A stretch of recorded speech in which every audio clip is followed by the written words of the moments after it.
The New York Knicks are unstoppable. Pointer, bang! Bang! Jalen Brunson knocks it down!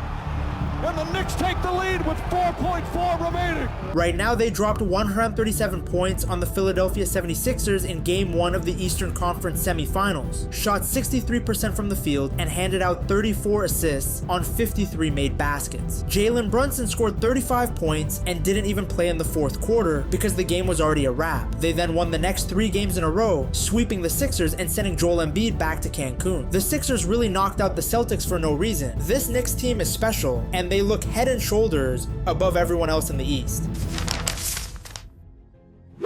Let's talk about what actually went down in Game 1, because just seeing 137-98 and moving on with your life is doing this performance a massive disservice. Blowouts are not all created equal, and this one had a very specific texture to it. There's the slow blowout. You know the one. A team just grinds a lead out over 3 quarters, and the other side never really catches fire. Then there's the hot shooting blowout, where everything is going in, and deep down, on a normal night, it's a different game. And then there's whatever the hell the Knicks did to the Sixers on Sunday, which was neither of those things. Philly led for exactly 3 minutes and 21 seconds. After that, gone, done, lights out. The Knicks were up 8 after the first quarter, 23 at halftime, and 31 going into the fourth. It was an execution, not a basketball game. Brunson was absolutely cooking from the jump. 14 points in the first quarter alone. He hit a pull-up 3 from 26 feet early to get himself going, then poured in another 13 in the second quarter.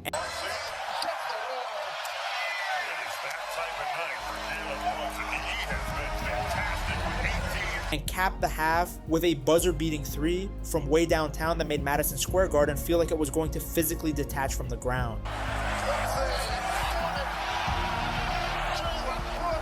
Final line, 35 points on 12 of 18 shooting, 3 of 6 from 3, a perfect 8 of 8 from the free throw line, 3 rebounds, 3 assists, 2 steals, and he watched the entire fourth quarter from the bench in street clothes essentially. That's the 3rd most 35-point playoff games by a point guard in NBA history. The man is quietly building a postseason resume that's gonna look ridiculous in about 10 years, and people are still out here acting like he's just a nice little player. But here's where it gets genuinely interesting, because Brunson's individual line, as impressive as it is, isn't even the most telling part of the story. The team numbers around him are what really reveal what's happening with this group. 63% from the field, 51% from 3, 34 assists on 53 made baskets, which means roughly 2 out of every 3 Knicks buckets came directly off a pass. They outscored Philly 58-32 in the paint, 16-3 in fast break points, 10 steals to 6. They forced 19 Sixers turnovers and only gave up 14 of their own. And their bench outscored the Sixers bench 40-23. Every single Knick who entered the game scored at least 2 points. Tyler Kolek had 8 points and 4 assists in 10 minutes of garbage time. Mohamed Diawara got 5 off the bench. The end of the rotation was producing meaningful numbers in a playoff game. Meanwhile, on the Philadelphia side, Joel Embiid and Tyrese Maxey combined for 27 points. 27. Brunson outscored both of them by himself. Paul George led Philly with 17, but was a minus 26 on the night. Embiid shot 3 of 11. Maxey, who along with Embiid basically carried that team through 7 brutal games against Boston, shot 3 of 9. Nick Nurse even tried throwing Isaiah Joe at Brunson early to mess with his rhythm. It didn't slow anything down, not even a little bit. When your disruption strategy doesn't even register as a speed bump, you're operating at a completely different level than the team you're playing against. Now, I already know what some of you are typing in the comments right now. Yeah, but the Sixers just played a 7-game series against Boston that ended 2 days before tip-off.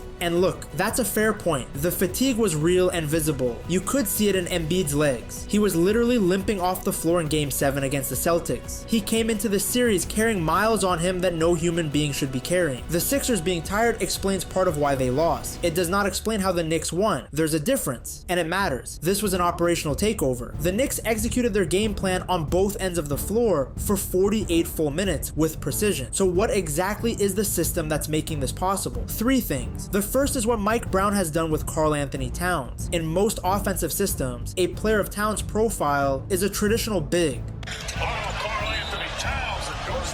Post him up, let him score, hope he rebounds. Brown has repositioned him as a high post hub, operating from the elbow. From that spot, Towns can shoot, pass, hand off, and set screens. That single positional change is actually kind of genius, because it forces opposing bigs to follow him out of the paint and up to the elbow to guard him. The moment they do that, the paint opens up. Brunson gets driving lanes he didn't have before. Cutters find clean paths to the basket. The whole geometry of the defense gets distorted because of where Towns is standing. It also takes a massive amount of pressure off Brunson. For years, Brunson was the guy every defense specifically schemed to stop. Crowd him, sell out on his drives, take away his pull-up. Now he's working off Towns, getting cleaner looks, and finding teammates with easier reads because the defense is already scrambling. Towns has recorded multiple triple-doubles this postseason and is only the second player in Knicks history to pull that off in the playoffs. The other guy is Walt Frazier, so the company he's keeping is not exactly bad. The second piece is the spacing, and it is genuinely fucking suffocating for opposing defenses. The Knicks now start 3 real 3-point threats around Brunson and Towns: OG Anunoby, Mikal Bridges, and Josh Hart. You cannot help off any of them without paying for it immediately. In game 1, New York made 19 threes. Multiple guys hit more than one. When you can't help off the shooters, Brunson gets paint touches. When Brunson gets paint touches, Towns gets open looks. When Towns gets open looks, the defense has to commit. Now the wings are open again. That's the chain reaction that produces 34 assists. That's how you shoot 63% in a playoff game. The whole thing is connected, and once it starts working, there is no clean way to break the cycle. The third piece is the depth, and I think this might be the most underrated element of everything this team has going for it. The Knicks had the second-ranked bench in the playoffs during the first round. In the minutes Miles McBride was on the floor during the Atlanta series, the Knicks outscored the Hawks by 29 points per 100 possessions. 29. McBride alone was a plus 29 per 100. Jordan Clarkson is providing real scoring punch off the bench. Alvarado comes in and brings a level of defensive energy that would wake a sleeping bear up. Mitchell Robinson comes in and physically dominates the offensive glass in a way that gives opponents nightmares. This is not a team running 7 deep and praying. This is a team running 9 to 10 deep,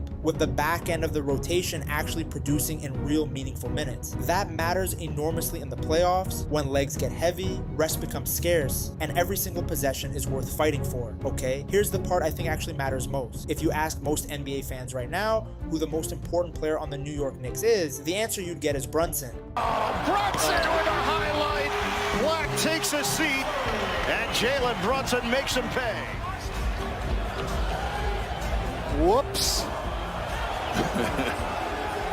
That is a bad feeling right there. Yeah. If you're a defender, you're sitting on your butt looking at him sticking. And look, I understand that completely. He's the engine. He's the all-star. He hits the buzzer beaters. He's the franchise face and has earned every bit of that reputation. A lot of NBA people would say Towns, also reasonable. He's the unlock for the whole system, and so much of the team's success depends on him playing well and staying on the floor. But I think the most important player on this roster is actually OG Anunoby. In the mid-season tournament, Brunson for Anunoby, who slams it down.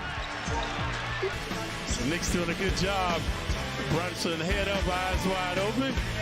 OG. And if that takes you a second to process, that's kind of exactly the problem. Here's what OG has done this postseason: 5 points on 61% shooting from the field and 57% from 3. He was the best player on the floor in multiple games of that series. And I say that with Brunson on the same team. In game 1 against Philly, he went 7 of 8 from the field, 2 of 2 from 3, and finished with 18 points on what was basically perfect efficiency. He made it look stupid easy. But here's the thing, the scoring is almost the least interesting thing about him, and that should tell you something about how good this guy actually is. OG had the best net rating of any Knick who played more than half the regular season. The team is just flatly better when he is on the floor. His former college coach at Indiana, Tom Crean, said something recently that stuck with me. He said Anunoby is almost taken for granted nationally, and that is exactly right. He's not dropping 30 a night. He doesn't have the kind of flashy highlight package that drives social media engagement. So the national conversation just kind of skips right over him like he's not there. But what he's doing every single game is the kind of shit that wins series. Mike Brown has been very public about this. He has called Anunoby the engine behind the Knicks' elite defense, and once you start watching the games with that framing in your head, you cannot unsee it. OG is the reason the Knicks can switch everything defensively. He guards point guards, he guards wings, he guards stretch bigs. He took the toughest defensive assignment in the Atlanta series every night. He will take the toughest defensive assignment in this Philadelphia series. There are very few perimeter players in this league that he cannot credibly check, and the ones who think they can just blow past him usually end up looking like noobs by the fourth quarter. On the the offensive end, he's the guy who makes the spacing actually meaningful rather than theoretical. You genuinely cannot help off him in the corner. He punishes closeouts, he cuts hard off the ball, he finishes through contact, and he doesn't need plays drawn up specifically for him to put up numbers. He creates within the system without demanding the system revolve around him. Now take him off this team and think about what you actually have. You have a one creator offense running almost entirely through Brunson. You have a stretch 5 who needs defensive cover in a league full of guys who will hunt that mismatch relentlessly. You have a nice collection of complementary pieces that are good but not great. Put OG on this team in the form he's playing at right now, and suddenly you have something that's starting to look a lot like a genuine title contender, because he is the connective tissue. He is the player who lets the system function on both ends of the floor simultaneously. He is the X factor that takes this Knicks team from very good to genuinely dangerous. And the fact that we're not talking about him the way we're talking about Brunson or Towns is a legitimate failure of national basketball analysis. What this all means? Here's where we land. The Knicks are plus 135 in point differential over their last 4 playoff games. 4, let that sit for a second. They finished the regular season with the 4th ranked offense and the 7th ranked defense in the league. In the first round, they ranked 2nd in offensive rating and 3rd in defensive rating across all 16 playoff teams. 8,